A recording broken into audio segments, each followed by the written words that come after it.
میرا خیال ہے بہت اہم بات آپ نے اس حوالے سے بتائی. ایک اور بات جو میں سمجھتا ہوں کہ ہمیں ناظرین کو ہمارے پتہ ہونی چاہیے یا جس پہ آپ روشنی ڈالیں کہ جتنا جلدی ڈائگنوز ہو, جتنا جلدی علاج شروع ہو, اتنا ہی کامیابی کا چانس زیادہ ہے اور اتنی ہی کم مسائل ہوں گے نمبر میں.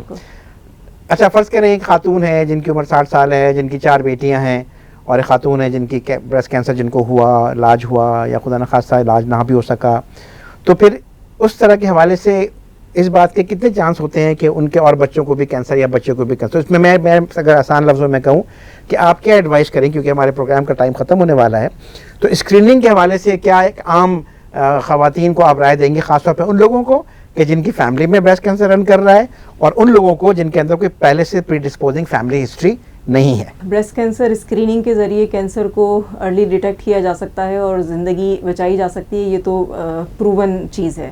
بریسٹ کینسر کی اسکریننگ میں ہم یہ دیکھتے ہیں کہ جو بھی پرسن ہمارے پاس آ رہا ہے اسکریننگ کے حوالے سے وہ ہائی رسک کیٹیگری میں آتا ہے یا نارمل رسک کیٹیگری میں آتا ہے.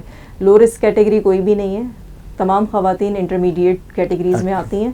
ہر عورت جو ہے وہ رسک میں ہے. جی بالکل. جو ہائی رسک کیٹیگری ہے اس میں یہ ہے کہ جن کی فیملی میں کینسر کی ہسٹری پائی جاتی ہے, یا جن کے جینیٹک ٹیسٹ کسی فیملی میں اگر کینسر کی ہسٹری پائی جاتی ہے تو اس میں چانس ہو سکتا ہے کہ ان کے جینز میں کچھ چینجز ہوں جس کی وجہ سے وہ پوری فیملی ہائی رسک پہ ہو. کچھ کینسرز کے لیے بریسٹ کے اندر جو سب سے کامن جینیٹک چینج یا جینیٹک میوٹیشن ہے وہ بریکا ٹیسٹنگ کہلاتی ہے, بریکا میوٹیشن کہلاتی ہے. عام طور پہ 10 سے 15% فیملیز کے اندر یہ میوٹیشن رن کرتی ہے. باقی 80 to 85% فیملیز یا پیشنٹ کے اندر جو ہے وہ اسپوریڈک ہوتا ہے, یعنی بائی چانس یا بائی ادر دوسرے رسک فیکٹرز کی وجہ سے ان کے اندر کینسر ہو رہا ہوتا ہے. تو جن فیملیز کے اندر یہ میوٹیشن پائی جائے یا فیملی ہسٹری پازیٹیو ہو, ان کو ہم میموگرام جو ہے وہ ارلی ایج پہ ایڈوائز کرتے ہیں. یعنی اگر کسی فیملی ممبر کو 40 سال کی عمر میں کینسر کا مرض لاحق ہوا ہے تو ان کی پوری فیملی 35 ایئرز آف ایج سے اپنی اسکریننگ سٹارٹ کر دیں گی سالانہ. جی اس میں میموگرام سالانہ کیا جاتا ہے اور سیلف ایگزامینیشن تو اس کے ساتھ کرنا ہی ہے. میموگرام کی جو میکسیمم لمٹ ہے وہ 70 یا 75 ایئرس کی عمر تک آپ کو جو ہے وہ کرنا ہوتا ہے. 60 ایئرس کی عمر کے بعد اس میں تھوڑی ریلیکسیشن ہو جاتی ہے کہ آپ سالانہ کے بجائے اس کو 2 سے 3 سال کے میعاد پہ لے کے جا سکتے ہیں. جو ایوریج رسک خواتین ہیں ان کی اسکریننگ 40 سال کی عمر سے سٹارٹ ہوتی ہے.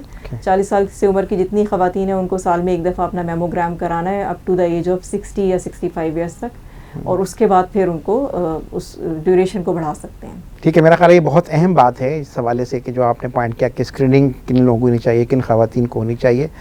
تو میرا خیال ہے اس بات کے ساتھ ہم اپنے اس آج کا پروگرام کا اختتام کرتے ہیں. ڈاکٹر لبنہ نے چھاتی کے کینسر کے حوالے سے بہت اہم باتیں عام لوگوں کی آگہی کے لیے کی, اور اس دعا کے ساتھ کہ اللہ تعالیٰ ہم سب کو جو ہے وہ ان بیماریوں سے محفوظ رکھے, اور یہ جو پیغام بیمہ اور ڈاکٹر لبنہ کی طرف سے عام لوگوں کے آگے کے لیے پیش کیا, اس کا فائدہ ہمارے لوگوں کو پہنچے, تاکہ خدا نہ خواستہ اگر کسی کو کینسر کی کوئی ایسی بیماری لاحق ہونی ہے تو ارلی ڈائگنوز ہو, ابتدائی علامات کے ساتھ ہی کینسر ڈائگنوز ہو, تاکہ اس کا ٹریٹمنٹ ہو سکے اور وہ ایک اچھی اور پرسکون اور صحت مند زندگی آگے جا کے گزار سکے.